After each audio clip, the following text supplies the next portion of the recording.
வணக்கம். மக்கள் தீர்ப்பு செய்திகள் வாசிப்பது உங்கள் லலிதா ரவி.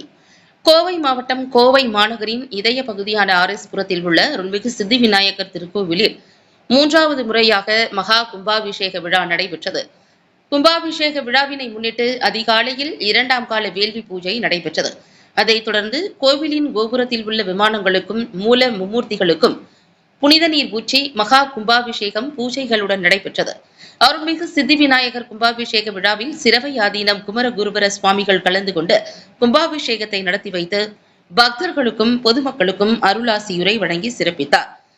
மகா கும்பாபிஷேக விழாவிற்கான அனைத்து ஏற்பாடுகளையும் கோவில் நிர்வாகிகளான திரு நாகப்பா சுந்தரம், திரு வசந்தகுமார், காட்டன் இந்தியா திரு செந்தில், ராஜேஷ் மற்றும் கோவில் நிர்வாகிகள் ஒருங்கிணைந்து அனைத்து ஏற்பாடுகளையும் சிறப்பாக செய்திருந்தனர். அதனைத் தொடர்ந்து பக்தர்களுக்கும் பொதுமக்களுக்கும் அருள்மிகு சித்தி விநாயகர் திருக்கோவிலின் நிர்வாகிகளால் ஏற்பாடு செய்யப்பட்டிருந்த மகா அன்னதான நிகழ்ச்சி நடைபெற்றது. இதில் சுமார் 2000த்திற்கும் மேற்பட்ட பக்தர்களும் பொதுமக்களும் கலந்து கொண்டு அன்னதானத்தை உண்டு மகிழ்ந்தனர். இச்சிறப்பு வாய்ந்த கும்பாபிஷேக விழாவினை மிக சீரும் சிறப்புமாக நடத்தி முடித்த ஆர்எஸ்புரம் அருள்மிகு சித்தி விநாயகர் திருக்கோவிலின் நிர்வாகிகள் டிஜிட்டல் மீடியா செய்தியாளர்களுக்கு சிறப்பு பேட்டி அளித்தனர். மக்கள் தீர்ப்பு செய்திகளுக்காக எக்ஸ்க்ளூசிவ் ஒளிப்பதிவுடன் கோவையிலிருந்து செய்தி ஆசிரியர் அதிரடி காளிதாஸ்.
என்னென்ன நீங்க எவ்வளோ பாடுபட எதுக்கு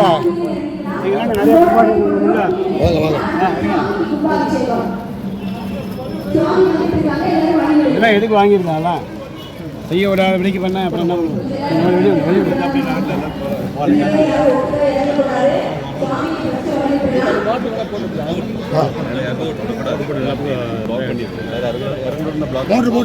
மோட்டர்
கோயம்புத்தூர்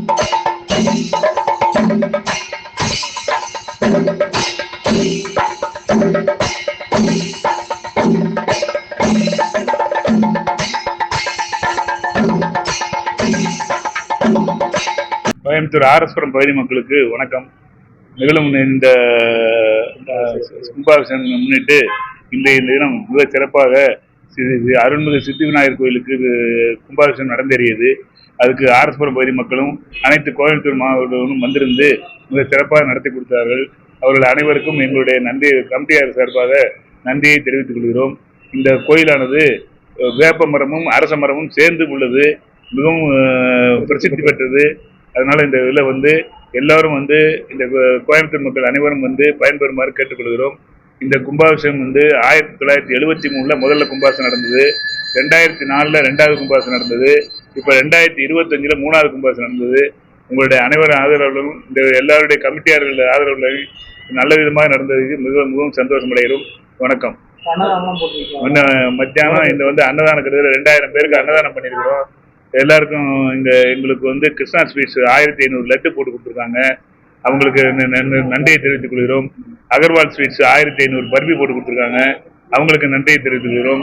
நிறைய இதுக்கு நம்முடைய நண்பர்களுக்கும் அன்பர்களுக்கும் பொதுமக்களுக்கும் எங்களுடைய மனமார்ந்த நன்றியை இந்த மூலம் தெரிவித்துக் கொள்கிறோம். வாழ்க வையகம், வாழ்க வணக்கம் தமிழ்.